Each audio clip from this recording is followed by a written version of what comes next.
Hola, bienvenidos a esta segunda clase del programa de liderazgo y resiliencia ante desastres. Estamos ya en la semana número 2. Es para mí un placer saludarles nuevamente y darles la bienvenida a esta clase.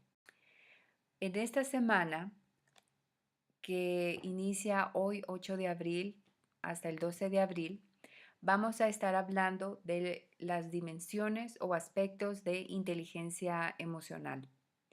¿Qué son? ¿En qué consisten?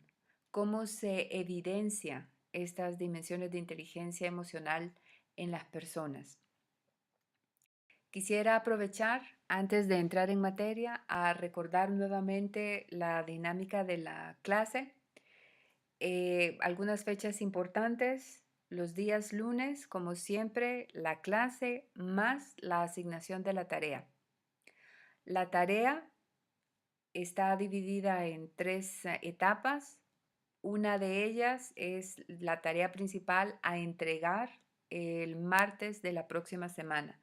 En este caso, quiere decir que la fecha límite de entrega de esta tarea sería el martes 16 de abril a las 11 de la noche, hora de Honduras. El segundo tipo de tarea o de actividad es una especie de ejercicio grupal, que es el foro de estudiantes o de participantes de este programa. El mismo se realiza los días o da inicio el día miércoles y termina los jueves al mediodía, hora de Honduras. Así como lo hicieron la semana pasada, la idea es que ustedes interactúen entre ustedes mismos, con ustedes mismos, sobre una pregunta o un caso en particular que se les propone. Y el día viernes vamos a tener nuestros foros conmigo, y estos foros serán presenciales o serán de manera escrita. Y de hecho aprovecho para recordarles que este viernes vamos a tener nuestro primer foro de interacción a las 9 de la mañana, hora de Honduras. Ahora, también, para entrar en materia, me gustaría que iniciemos, haciendo el repaso de algunos conceptos claves que vimos la semana pasada, de las cosas que observamos. Primero, hablamos de que, o la primera idea que pusimos a disposición es que los seres humanos somos seres emocionales, estamos hechos de emociones, y que los sentimientos producen una acción, y esta acción produce un resultado en nuestras vidas y en nuestro entorno. Ahora, esta acción puede ser consciente o puede ser inconsciente. Si estamos hablando desde el aspecto inconsciente, son los cambios biológicos que ocurren en nuestro cuerpo cuando nos enojamos, que de repente sentimos calor y que sentimos que la sangre se nos va al rostro. Y de una forma consciente, cuando producto de ese enojo decidimos expresarlo, tal vez no en la manera más adecuada, pero hacemos una expresión verbal, y obviamente eso tiene un impacto en la o las personas con las que estamos actuando o interactuando. Y la siguiente idea que también pusimos sobre la mesa la semana pasada es que las emociones no son buenas ni malas. Las emociones son parte del código genético nuestro, y tenemos que vivir con ellas. Pero lo que sí conviene es administrar bien esas emociones, teniendo ahora conciencia o mayor conciencia de que las mismas generan un resultado, generan un impacto para nosotros mismos y los demás. ¿Qué otras cosas aprendimos la semana pasada o conversamos la semana pasada? Relacionado al tema de nuestras emociones y que somos seres emocionales, hablamos que las emociones se traducen en comportamientos, es decir, en la forma en la que actuamos, en la forma en la que interactuamos con otras personas. Si actuamos de una manera expresiva, si somos muy voluntariosos, si nos comportamos de una manera decidida. Esas son formas en que las otras personas nos experimentan. Entonces, em, hablamos también un poco de el por qué actuamos como actuamos y vimos la semana pasada que hay un componente genético heredado de nuestros padres y a eso se llama el temperamento. E hicimos una breve alusión a los diferentes tipos de temperamento que existen, pero también hablamos de que existe un componente social y es la forma en la que tenemos que modificar nuestro temperamento según las expectativas del grupo o la sociedad con la que estamos interactuando. Puede ser que tengamos un temperamento prejuicioso, pero si el grupo en el que interactuamos la mayor parte de nuestro tiempo considera que para ellos es importante la tolerancia, entonces tendremos que modificar nuestro carácter y reducir ese nivel de prejuicio y abrirlo hacia un nivel mayor de tolerancia. A eso se refiere la parte del carácter. Y también vimos la semana pasada que hay un componente individual, que es nuestra personalidad y es la forma en la que nosotros decidimos proyectarnos a la sociedad o al mundo. Y a veces esta personalidad no necesariamente es reflejo exacto de nuestro temperamento y de nuestro carácter. Algunos ejemplos que compartíamos la semana pasada es, por ejemplo, en el caso de los niños de los bullies en las escuelas, ¿verdad? Cuya investigación ha demostrado que un buen número de ellos tienen un alto nivel de inseguridad, pero la forma en la que ellos demuestran su personalidad, al contrario, es de una manera dominante y hasta abusiva hacia otros niños o hacia otras personas. Una idea que presentamos también la semana pasada es que el camino para la autogestión, una vez teniendo la conciencia de cuáles son nuestras emociones y que somos seres emocionales, es el autoconocimiento. El autoconocimiento para mejorar la gestión interna de nuestras emociones, pero también para mejorar la relación con otras personas, la forma en la que interactuamos con otras personas. Y esto no solo aplica en el ámbito personal, esto es una habilidad de negocio, una habilidad de trabajo, porque en en las diferentes dimensiones de nuestra vida, desde la familiar hasta la profesional, formamos equipos de trabajo, hacemos alianzas, tenemos que conseguir resultados a través de otras personas y para eso es sumamente importante el autoconocimiento, la autogestión y la gestión en las relaciones con otras personas. Entonces, en definitiva, la conclusión que hacíamos la semana pasada es que inteligencia emocional bien puede resumirse como saber lidiar con las situaciones que nos toca enfrentar. Bueno, entremos ahora sí en el detalle de los conceptos claves de esta semana. Como mencionamos inicialmente, en esta semana queremos discutir sobre los aspectos o dimensiones de inteligencia emocional que conviene conocer para tener mejor control de nuestras emociones, las acciones y los resultados en nuestra vida.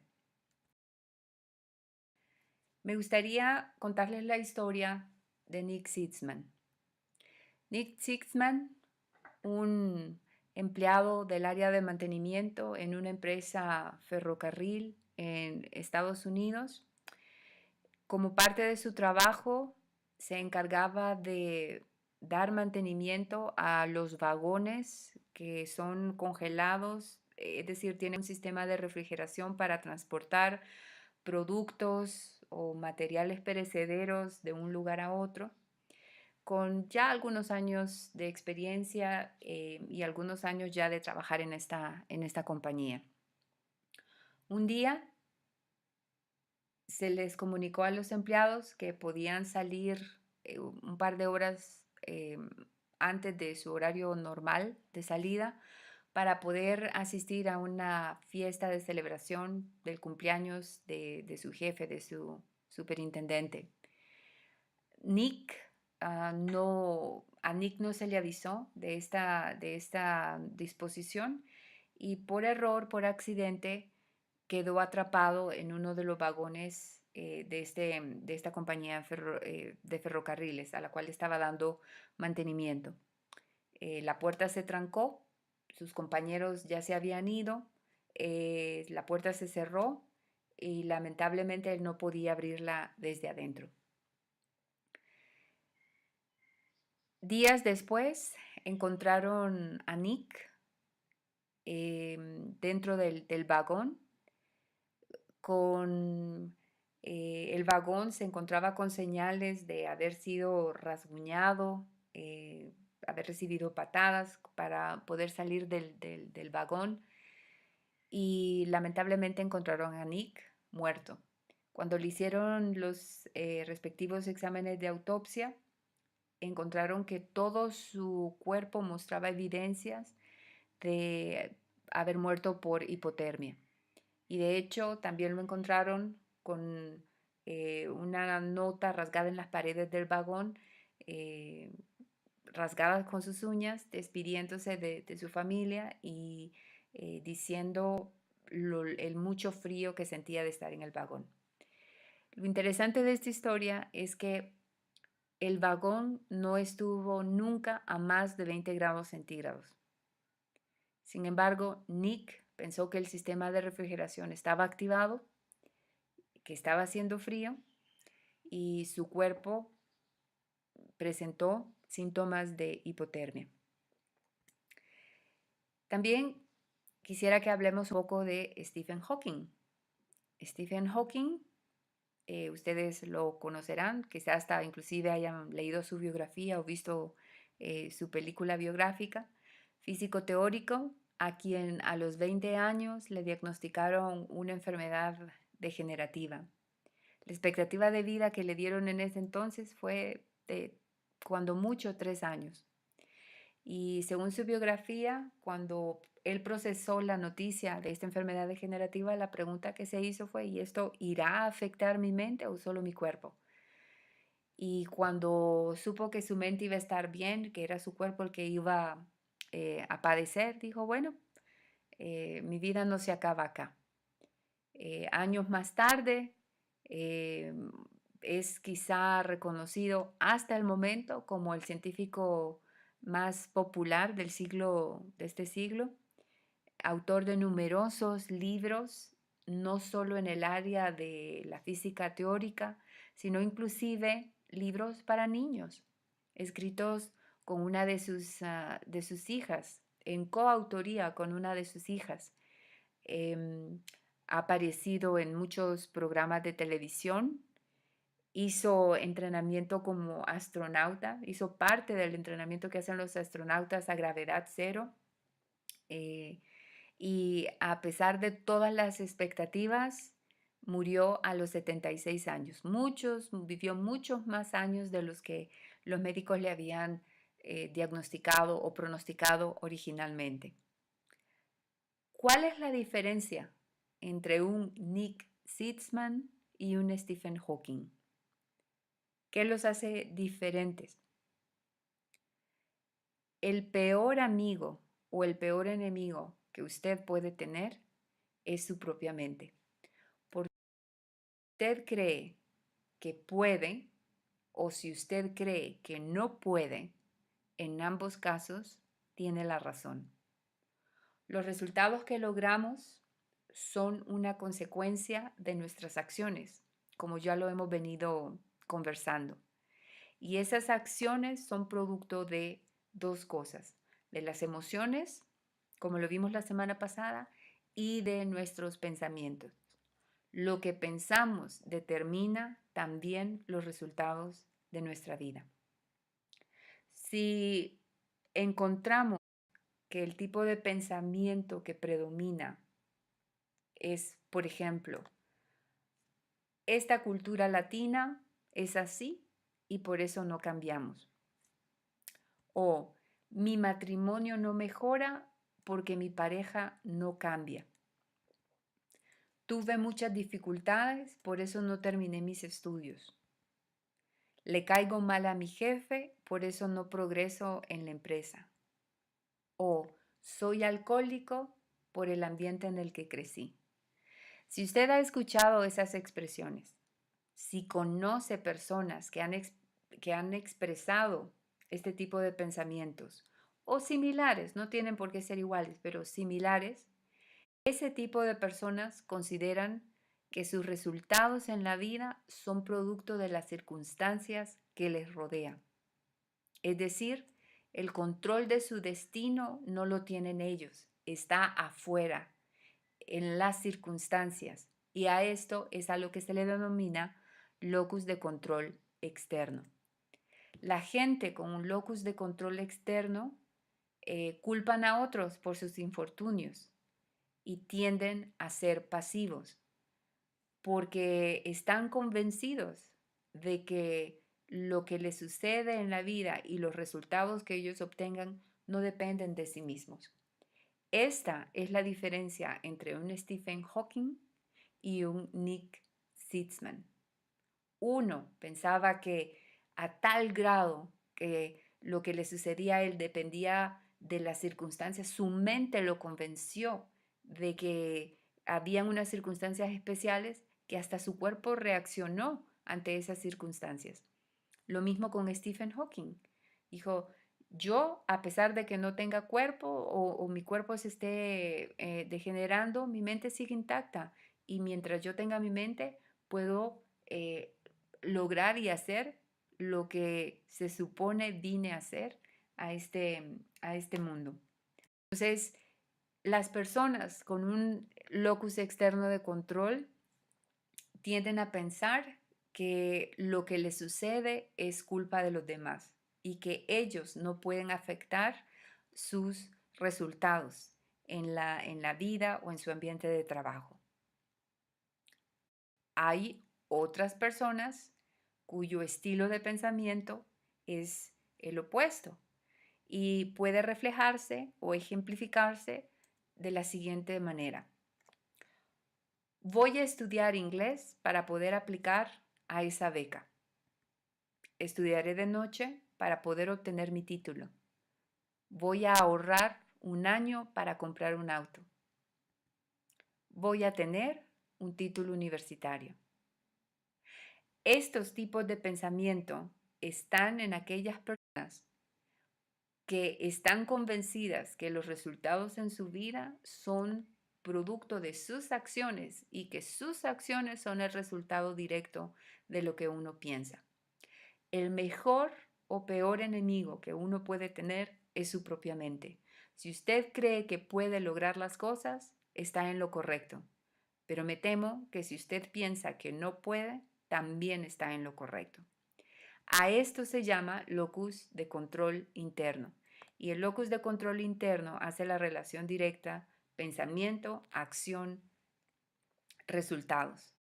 Las personas con un locus de control interno alto tienen una fuerte actitud a sí puedo lograrlo. Trabajan con ahínco, son personas positivas, son personas entusiastas, son personas perseverantes. Y mi pregunta es, ¿cuáles serían entonces los resultados de una persona con esas características en su comportamiento? Las personas son las que crean ciudades y crean organizaciones. Yo aquí en mi diapositiva coloqué logos de empresas con fines de lucro, pero aquí también pueden ser organizaciones sin fines de lucro, organizaciones orientadas a ayudar a los demás. Pero son las personas las que definen el estilo de ciudad, el estilo de organización en el que van a trabajar y también el estilo de país que se va a formar. Las organizaciones requieren gente con un locus de control interno alto. Y yo diría también que los países también los necesitan. Si la gran mayoría de una población en un país tiene un locus interno de control alto, una actitud de sí se puede, una actitud de podemos hacer el cambio, ese país va a tener un locus de control interno alto. Las comunidades van a tener un locus de control interno y las organizaciones para las que ellos trabajen también. Y como ya vimos que los resultados dependen de el pensamiento, entonces los resultados serían favorables. Las organizaciones de los países necesitan personas o gente efectiva, gente con una actitud de sí se puede, gente con una actitud de entusiasmo, de perseverancia, de optimismo para que los resultados se brinden. Y como les mencionaba anteriormente, las personas con un fuerte locus de control interno evidencian su locus de control interno con comportamientos de altos estándares de excelencia. Les gusta hacer las cosas bien de principio a fin, asumen su responsabilidad personal por su desempeño, no culpan a los demás de sus fracasos, hacen todo lo posible porque las cosas resulten acorde a lo planificado. También actúan de forma proactiva y no esperan a que las cosas sucedan en su favor, ¿verdad? No son el tipo de personas que, qué sé yo, esperan comprar una casa dependiendo de si se ganan la loto o no, sino que hacen un plan para esa compra de esa casa. Procuran retroalimentación de sus compañeros para mejorar su desempeño, porque entienden que la retroalimentación no es una crítica, sino una herramienta de mejora, una herramienta de crecimiento personal. Además, continuamente buscan la forma de cómo hacer las cosas de mejor manera. El espíritu de innovación y de mejora continua se vuelve parte de sus comportamientos. El locus de control interno es una habilidad que se puede adquirir. Eh, Hay personas, como ya lo vimos, ¿verdad?, que tienen ese componente genético, pero como lo vimos también es una habilidad aprendida. Todo depende de la conciencia que se adquiera de las emociones y los pensamientos que uno tiene. Y cuando uno tiene la claridad de si sus pensamientos son más hacia un aspecto negativo que a un aspecto negativo, cuando uno tiene esa conciencia, entonces puede tomar la decisión de cambiar la forma o la actitud de ese pensamiento. Las personas con un alto locus de control interno pueden tener diferentes razones para lograr esos altos estándares. Por ejemplo, puede ser que su motivación sea un crecimiento interno, un estándar interno de excelencia. Les gusta hacer las cosas bien o se proponen hacer las cosas bien para satisfacerse a sí mismos. Otra razón puede ser un aspecto de competencia con otros, ¿verdad? Em, de lograr un estándar de excelencia que pide una institución o un grupo de trabajo. O puede ser, ¿verdad?, un espíritu de competitividad, de querer ser mejor que otra persona, no en el sentido negativo de envidia o celos, sino simple y sencillamente tener la satisfacción de que uno puede hacer lo que los modelos que uno tiene, las personas que uno admira, que uno puede lograr lo que las personas que uno admira han logrado.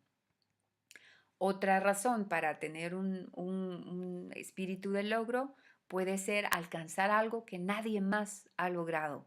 Qué sé yo, descubrir una nueva cura, una cura definitiva para el cáncer, o ser el primer astronauta hondureño, o ser el primer ícono en términos em, de gestión de desastres, venir con una nueva teoría sobre cómo manejar desastres de una mejor manera, ¿verdad? U otra razón puede ser un involucramiento a largo plazo.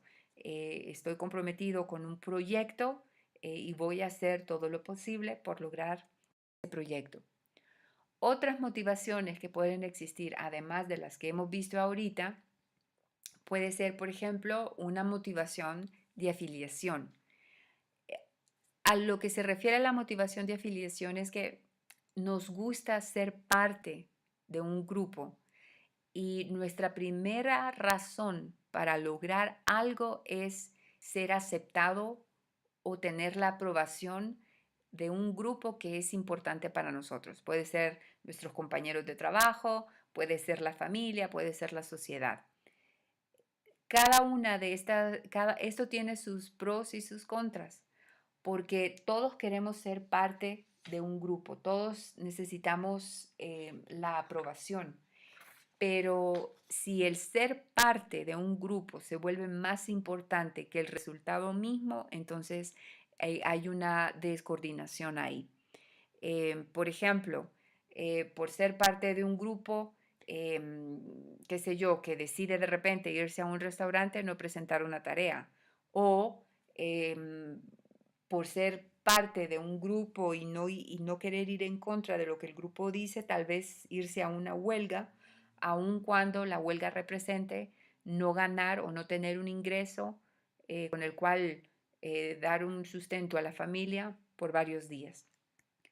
Otro tipo de motivación puede ser, por ejemplo, la motivación de poder, donde el interés para alcanzar algo es simplemente el prestigio y la satisfacción de controlar a los demás o de tomar las decisiones.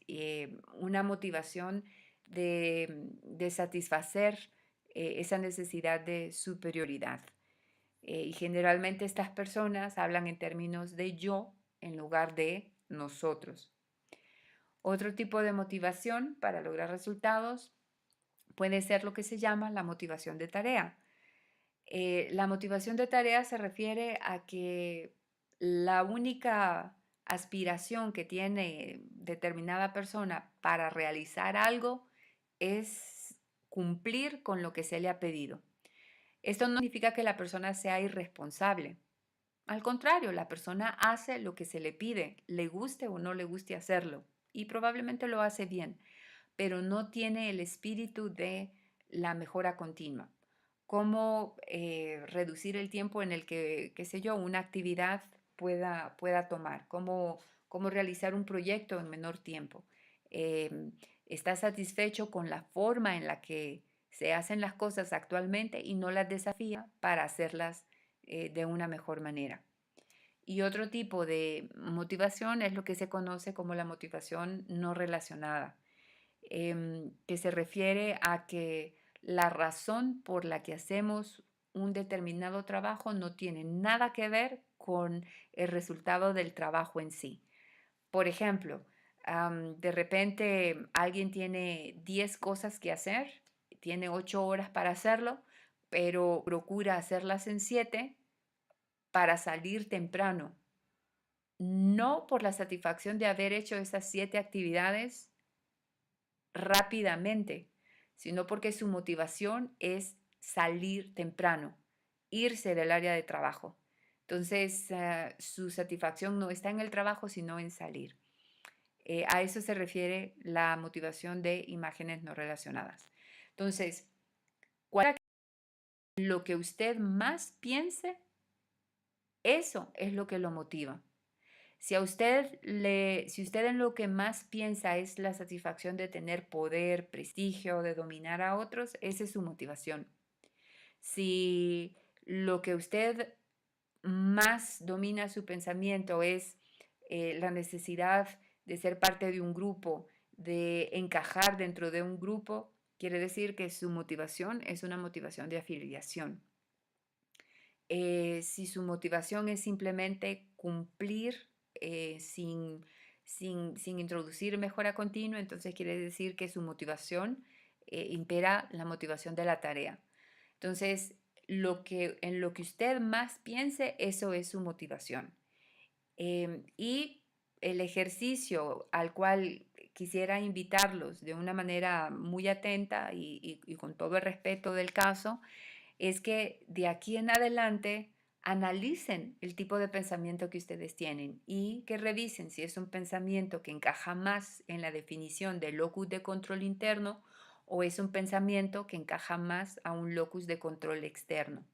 Es un pensamiento orientado más a la tarea, al logro, a la afiliación, al poder. todos los seres humanos, todas las personas tenemos un perfil de motivación diferente. No, no tenemos un único estilo de motivación, sino que nuestro día a día, nuestro trabajo puede moverse entre logro, afiliación, poder o tarea, dependiendo de las circunstancias en las que estemos. De hecho, em, otra reflexión a la que los quisiera invitar es que ustedes pudiesen definir cuál sería el perfil de una persona exitosa, una persona orientada a los resultados.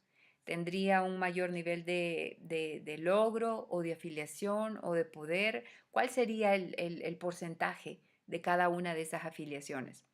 Porque como comentábamos hace unos minutos, cada persona no solo tiene un tipo de motivación, tenemos un perfil de motivaciones.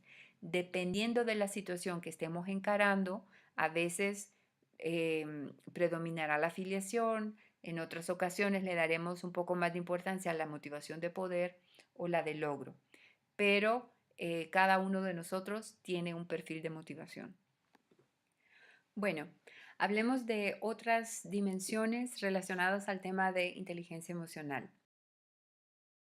La siguiente es la autoconciencia emocional. Y esto no es sino otra cosa que reconocer lo que en determinado momento usted esté sintiendo. Imagínese que de repente usted está conduciendo su vehículo y que viene otro conductor y lo sobrepasa, se le adelanta de una manera inapropiada. ¿Cómo lo hace sentir eso? ¿Lo hace sentir enojado? ¿Lo hace sentir nervioso? ¿Lo hace sentir con temor? Autoconciencia emocional es el primer paso para poder controlar la manera en la que se va a reaccionar ante un determinado estímulo. En el ejemplo que le estoy dando, el caso de que otro conductor se le adelante de manera inapropiada.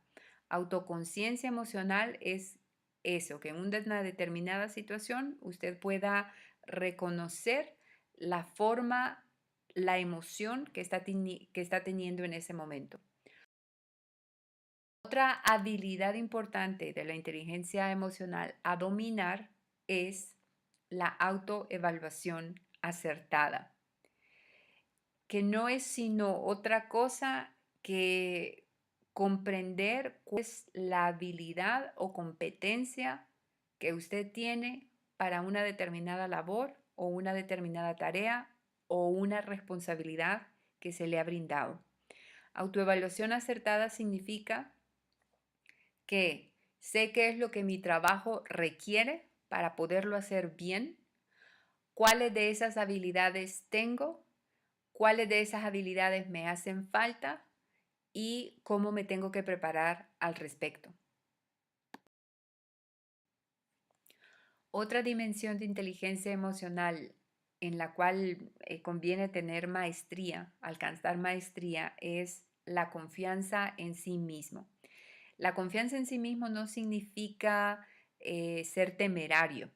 Confianza en sí mismo es tener absoluta claridad de lo que se puede hacer y lo que no se puede hacer. Y en aquellas cosas en que usted reconoce, tiene habilidad, conocimiento, competencia, criterio a realizar, no duda en hacerlas, sino que las hace y entra confiado a esa realización.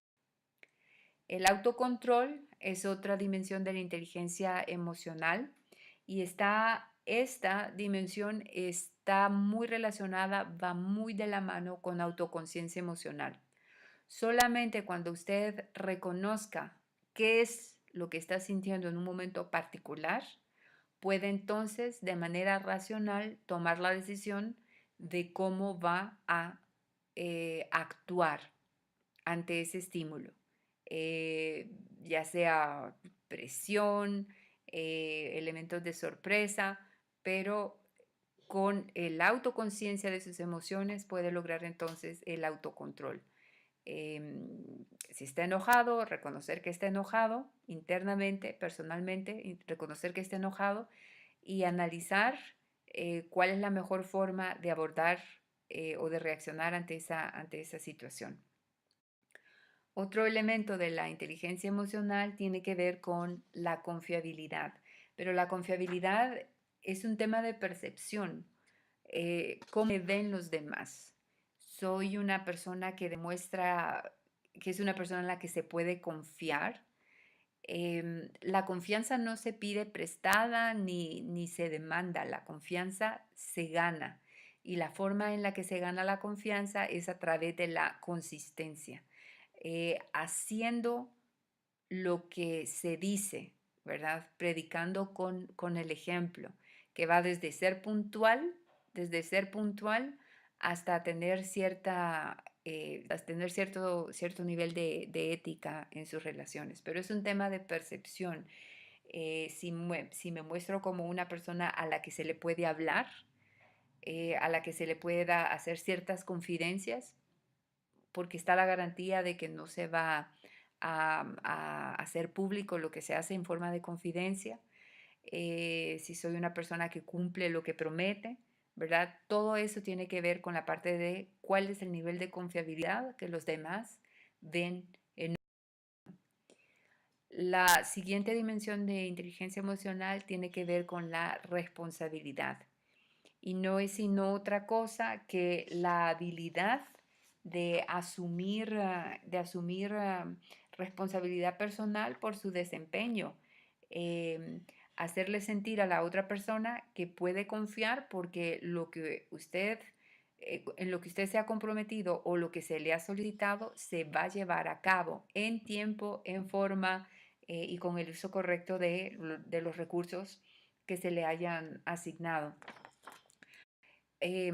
También otra dimensión de la inteligencia emocional es la habilidad de la adaptabilidad, ¿verdad? Las situaciones cambian, sobre todo en un ambiente de trabajo. Me cambiaron el jefe y no me siento cómodo porque estaba más acostumbrado al jefe anterior. Hay una oportunidad de mejora con respecto a esa habilidad de inteligencia emocional. Me dieron más responsabilidades. ¿Cuál es la actitud que se va a tomar ante ese nuevo reto? Eh, Me cambiaron de puesto, ¿verdad? O tengo que moverme a otra ciudad. La adaptabilidad ante esas situaciones, a manejar el cambio, es una dimensión importante y esta está muy relacionada al tema de resiliencia, que vamos a ver más adelante.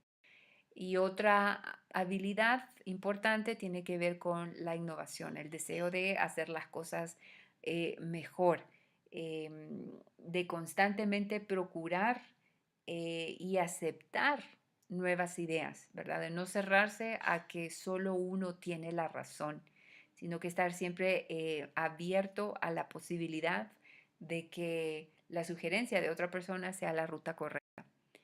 Otra habilidad importante en el tema de inteligencia emocional es ser sensible a las emociones de los demás.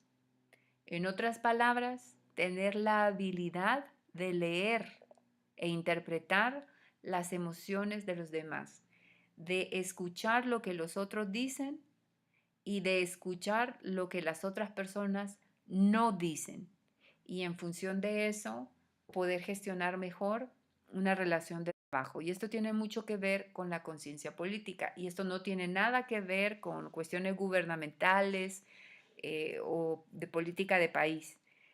A lo que nos referimos con conciencia política es a que gracias a la habilidad de la sensibilidad, interpretar y conocer cuáles son los intereses de los miembros de su equipo, cuáles son las motivaciones personales que ellos tienen, cuál es el esquema de pensamiento.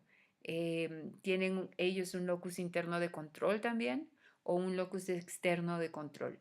Y en función de eso, poder usted ayudarles en el crecimiento personal de ellos para una mejor actividad del equipo de trabajo. Estas son las dimensiones de la inteligencia emocional. Así que como resumen, podemos decir que todo inicia con el locus de control. ¿Es un locus de control interno o externo? El siguiente bloque en esta construcción de habilidades tiene que ver con entender cuál es el perfil de motivación personal que usted tiene. ¿Está usted más orientado a la tarea, a la afiliación? Y que se haga la pregunta, aquellas personas que son exitosas, que son altamente productivas y que tienen un alto nivel de resultados, ¿cuál es el perfil de motivación que ellos tienen? Luego viene la habilidad de la autoconciencia, de reconocer qué es lo que estoy sintiendo en cada momento en particular. Tener una autoevaluación acertada de lo que uno puede hacer y de lo que uno no puede hacer. Tener seguridad en sí mismo de aquellas cosas para las cuales soy competente, tengo competencias y he aprendido, no dudar en hacerlas. De manera preparada, por supuesto. Autocontrolar sus emociones, sobre todo cuando los estímulos son sorpresivos. Tener adaptabilidad a los cambios, una habilidad muy relacionada al tema de resiliencia, ¿verdad? No dejar que un cambio limite la movilidad y el avance de nuestro desarrollo y el trabajo. La responsabilidad, ¿verdad? Asumir los compromisos en los que uno ha adquirido, y así como uno asume y acepta los derechos que vienen con esa responsabilidad, también tiene que aceptar los deberes que vienen con esa responsabilidad. Generar confiabilidad, que eso se gana solo a través de la consistencia, abierto a las ideas de los demás, ser sensible, aprender a leer y interpretar las emociones de los demás y poder entonces comprender cuáles son los intereses de las personas que trabajan conmigo, de las personas que forman parte de mi equipo de trabajo. Bien, esto ha sido el tema de hoy, dimensiones de inteligencia emocional. Espero que haya sido de provecho para ustedes, que hayan aprendido y que a partir de ahora mi desafío para ustedes de manera respetuosa y amable es que traten de poner en práctica estos conceptos y que traten de identificar, de ir interpretando desde ya su locus de control es interno o externo y ir practicando a transformar ese locus de control externo a uno interno. Asignaciones para esta semana. La primera es una solicitud de retroalimentación de perfil de motivación. De manera similar, a igual que la semana anterior, la idea es que escojan 3 personas, preferiblemente su jefe, un compañero de trabajo y un amigo, para solicitar retroalimentación de su perfil de motivación personal e individual. Ahí está el enlace a donde ese jefe, ese compañero y ese amigo puede acceder para responder las preguntas que ahí se plantean y luego este formulario lo vamos a utilizar en la semana 4. De hecho, ahí es donde ustedes van a obtener el resumen de la retroalimentación que hayan recibido. Les recuerdo nuevamente que al formulario solo se puede acceder una vez y que el plazo máximo para entregar esta información es el martes 16 de abril a las 11 de la noche. Toda la información, de nuevo, va a ser manejada con absoluta y estricta confidencialidad. Esa es la asignación 1. La asignación número 2, nuevamente, va a ser la discusión en un foro, en el foro de estudiantes, donde se les pide que brinden su opinión sobre el caso que se les presenta y den un comentario a la opinión de otro compañero, siempre con las reglas de cortesía y de trabajo en equipo. En este caso, en lo que ustedes van a basar la conversación de su foro es un video que va a estar subido en la plataforma y tienen que responder a la pregunta que se plantea de ese video. Y la tercera asignación, que no es obligatoria. No tienen que presentar ningún trabajo ni hacer ningún control de lectura. De hecho, es voluntaria. Es una lectura que se está agregando a la plataforma. En caso de que deseen ustedes extender su conocimiento con el tema de inteligencia emocional, el cerebro emocional, el cerebro racional, es un poco de literatura extraído del libro de Daniel Goleman, Inteligencia Emocional. Bien, esto ha sido todo por hoy. Esto es la clase del día de hoy. Agradezco su atención. Ha sido un placer estar con ustedes nuevamente y nos veremos este viernes en el foro y el próximo lunes en la siguiente clase. Saludos y que tengan una bonita semana. Adiós.